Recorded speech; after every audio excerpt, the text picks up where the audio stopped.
Assalamualaikum warahmatullahi wabarakatuh. Kembali lagi bersama saya Irma Sanela. Baiklah, di video kali ini masih berhubungan dengan uji validitas kuesioner. Namun pada video kali ini digunakan untuk ujian akhir semester. Data yang saya gunakan untuk uji validitas nantinya yaitu dari skripsi, uji validitas dan uji reliabilitas menggunakan metode Bootstrap, Validity and Reliability Test using Bootstrap Method oleh Jessica Rinita Tiara Moja. Di sini terdapat pada halaman 31-nya. Jadi data yang saya ambil yaitu yang ini nanti penyebaran skor hasil tes yang diikuti oleh 20 orang testi dengan menyajikan 10 butir item bentuk multiple choice item. Baiklah, di sini kita sudah masuk pada Microsoft Excel. Di sini saya sudah menyalinkan data dari skripsi tadi, di mana terdapat 20 subjek dan 10 buah pertanyaan, dan ini dia jawaban-jawabannya. Untuk pertama kali kita akan mencari skor total dengan rumus sama dengan sum buka kurung atau tab, kemudian sorot datanya, tutup kurung, lalu enter. Kemudian tarik ke bawah. Selanjutnya kita akan mencari korelasi dengan rumus sama dengan korel buka kurung atau tab, di mana array 1, array 2. Array 1 kita ambil dari ini, kemudian koma, array 2-nya kita ambil dari skor total, kemudian kita akan update dengan dolar dengan menekan F4, kemudian kita tutup kurung, lalu enter. Jika sudah ada hasilnya, kita tarik aja ke samping. Selanjutnya kita akan mencari degree of freedom. Karena di sini ada 20 orang sebagai responden, maka kita akan membebaskan dua data, baik sebelah kanan maupun sebelah kiri. Jadi di sini 20 dikurang 2 sama dengan 18. Kemudian kita akan melihat pada tabel R produk momen yang ke-18, karena tadi 20 dikurang 2 yaitu 18, maka kita akan ambil yang ini 0,444, kita copy paste, kita akan salinkan di R produk momen ini. Maka di sini R produk momennya 0,444 yang bisa dinyatakan juga sebagai R tabel, dan korelasi ini dinyatakan sebagai R hitung. Kalau sudah, kita lanjut ke sini. Terdapat kriteria dinyatakan valid jika R tabel lebih kecil dari R hitung. R tabel yang kita dapat yaitu 0,444. Dan akan kita bandingkan satu persatu pada setiap pertanyaannya. Maka di sini R hitung harus lebih besar daripada R tabel. Baik, kita akan lihat dari pertanyaan pertama. Ternyata di sini 0,853 berarti lebih besar R hitung daripada R tabel, maka ini dinyatakan valid. Kemudian kita lihat untuk pertanyaan kedua, ternyata lebih kecil daripada R tabelnya, maka ini tidak valid. Kemudian kita lanjut, ini juga tidak valid. Pertanyaan keempat valid. Pertanyaan kelima valid, karena lebih besar R hitung daripada R tabelnya. Pertanyaan keenam ini tidak valid karena R tabel lebih besar daripada R hitung. Kita lanjut pertanyaan ketujuh, valid.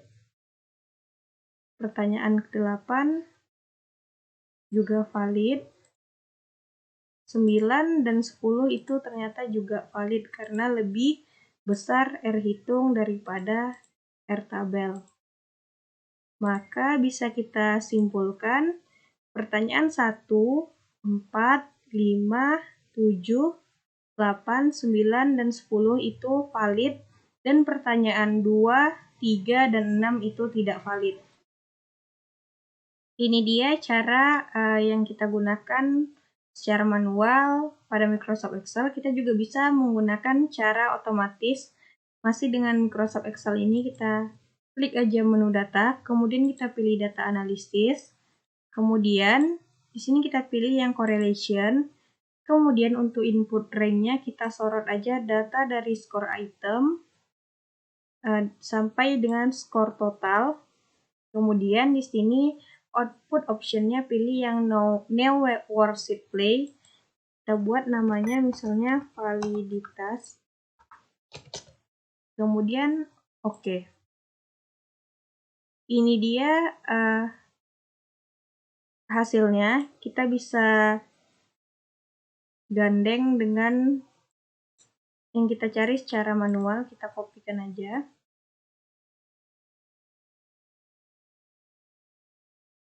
Kita lihat, kita copy paste di sini. Di sini kita bisa lihat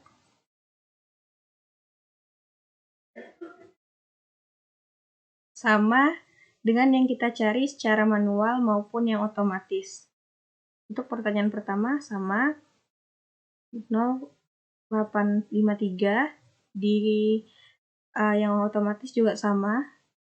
Pertanyaan kedua juga sama dan R hitungnya itu 1. Selanjutnya kita akan menggunakan cara SPSS. Ini dia SPSS. Ini tampilan awalnya. Ini ada name, type, ini semua sudah terisi karena saya di sini sudah mengcopy paste data dari skor item dengan skor total. Setelah di copy paste, di sini namanya saya ganti menjadi X1 sampai X10. Kemudian di sininya total. Tipenya ini numerik. Di sini awalnya width-nya itu 2 dan 8, jadi saya ganti menjadi width-nya itu 2 dan 0. Width dan desimalnya 2 dan 0. Label ini kita samakan dengan name. Value missing column itu tetap. Alignment-nya juga tetap. Kemudian measure-nya di sini awalnya nominal atau ordinal, jadi kita ganti dengan scale. Kemudian didapatkan output. Ini dia outputnya. Dan untuk lebih jelasnya saya sudah copy paste-kan di Microsoft Word. Ini dia setelah kita copy paste ke Microsoft Word.